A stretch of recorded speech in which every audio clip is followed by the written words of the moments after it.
Kalau kita melihat sejarahnya sendiri memang benar, kekristenan ada salah satunya dibawa oleh bangsa kolonialisme, bukan berarti kekristenan dianggap sebagai agama penjajah, karena pada waktu itu Belanda juga memiliki gerakan ekumenis untuk penyebarluasan agama kekristenan.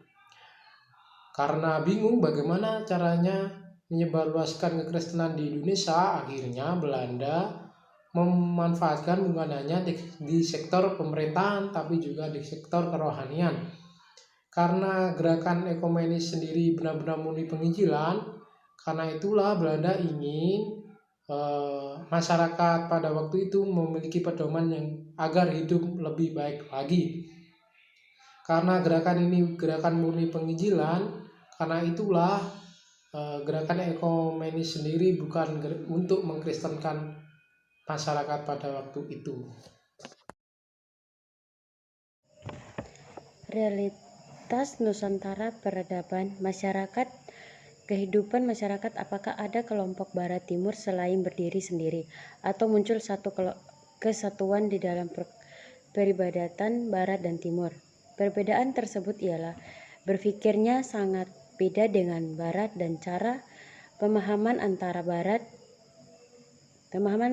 dan timur banyak memiliki jumlah kehidupan yang tinggi, dan mereka juga masih tergolong masyarakat menengah atas dan masyarakat menengah ke bawah. Dan masyarakat menengah ke atas itu mereka sudah mengenalkan teknologi beda dengan masyarakat menengah ke bawah itu mereka belum mengenal teknologi tersebut.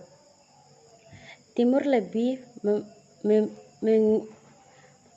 menekankan intuisi yang memiliki jiwa yang baik, kalau barat mereka lihat objek dan kerja lapangan dan menguasai alam sebagai kepentingan masyarakat tersebut.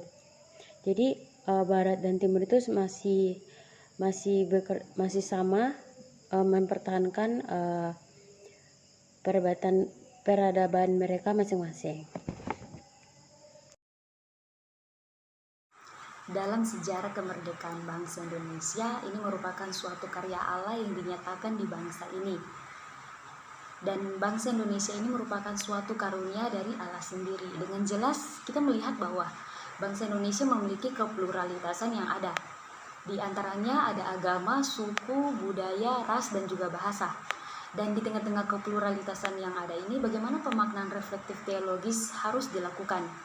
Jika kita benar-benar menyadari bahwa bangsa Indonesia ini adalah karunia dari Allah itu sendiri, maka dengan kesadaran juga kita melakukan hal yang semestinya dengan bentuk rasa syukur kita kepada Allah atas bangsa Indonesia yang dikaruniakan ini.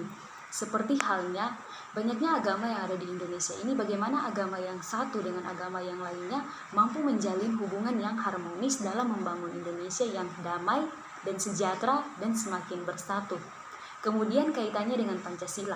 Pancasila yang sudah dibentuk atau dibuat oleh negara, kita hanya perlu mengerti dan pahami setiap sila-sila yang ada.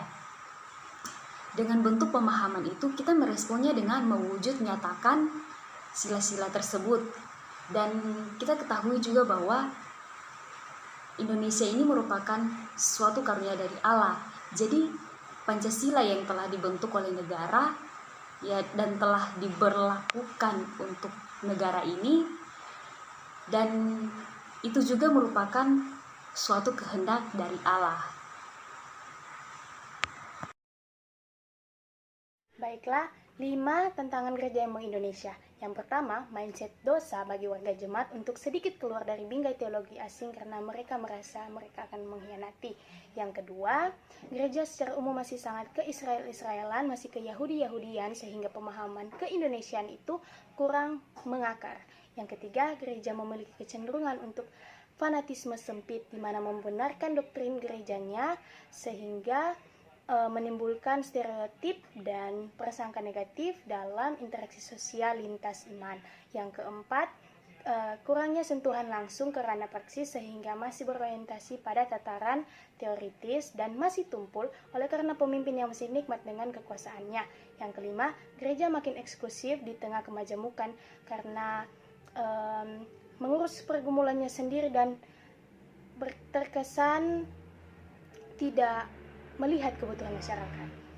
Langkah-langkah konkret. Yang pertama, terus memberikan pemahaman di ranah perguruan tinggi maupun warga jemaat bahwasanya teologi yang kita adopsi ini tidak memaksakan kita untuk menutup diri dan melihat konteks Indonesia.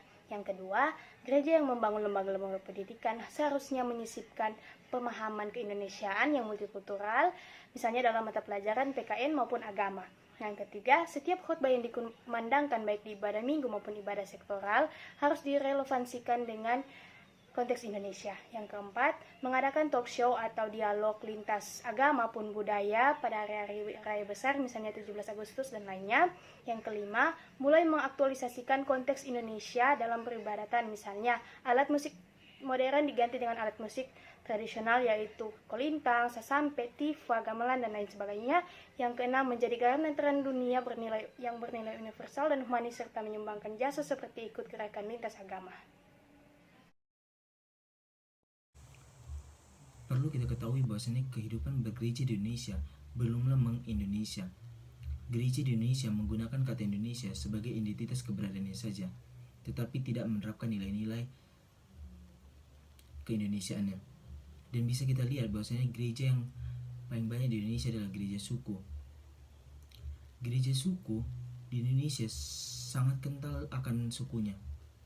Memang itu sangat baik, tetapi ada juga yang tidak baiknya. Yang bisa kita lihat ialah gereja suku berlomba-lomba mencap bahwasannya gereja nyala yang paling baik dari suku yang lain, dan gereja suku tidak mau menerima suku yang lain. Lantas apakah itu ya sudah dinamakan meng-Indonesia jika masih ada perpecahan? Dan perlu kita tahu, gereja meng-Indonesia adalah gereja yang mencintai akan Indonesia, sama seperti Allah mencintai Indonesia, yang sudah mengaruniakan Indonesia dengan sebuah pluralitas. Kita sudah tahu kita bahwasanya terlahir dari perbedaan, mulai dari ras, suku, dan bangsa. Lalu mengapa kita ada perpecahan? Mengapa perbedaan tersebut menjadi hambatan bagi kita? Seharusnya gereja yang meng-Indonesia adalah gereja yang cinta akan Indonesia, gereja yang peka akan pergumulan yang terjadi di Indonesia, mulai dari sosial, budaya, politik, ekonomi, dan menjawab semua pergumulan tersebut. Itulah gereja yang meng-Indonesia.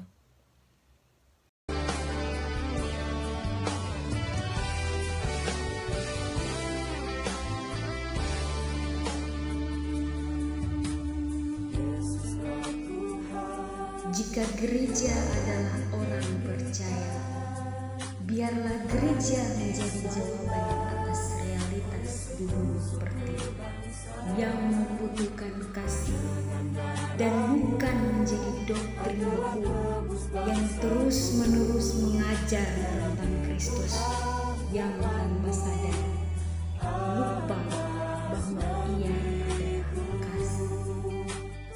Jika gereja adalah orang yang diselamatkan, biarlah gereja duduk bersama penduduk negeri di tengah-tengah pluralisme, dan bukan menjadi teolog-teolog eksklusif yang bersembunyi di balik tameng tradisi-tradisi asing yang tak membumi. Gereja adalah orang yang hidup dalam kasih karunia. Biarlah gereja mendobrak pintu-pintu kesombongan dan sekat-sekat keaguan dengan pikiran terbuka dan bukan menjadi kawan domba fanatik yang tak ada bedanya dengan teroris. Jika gereja adalah Indonesia, biarlah gereja bertutur Nusantara, dan aku Nusantara tersenyum untuk Nusantara, dan bukan menjadi orang-orang yang berlindung di balik tata aturan dan keradikalan yang menjadikannya semakin hari semakin menyerupai orang Farisi sendiri. Gus Dur berkata, "Jika kau Kristen, jangan jadi Yahudi. jadilah Indonesia. Maka kataku, jika kata-kata adalah doa dan kalimat-kalimat adalah permohonan, maka biarlah diksi ini menjadi tulisan yang memuisi di dalam doa yang semoga tersemogakan. Amin.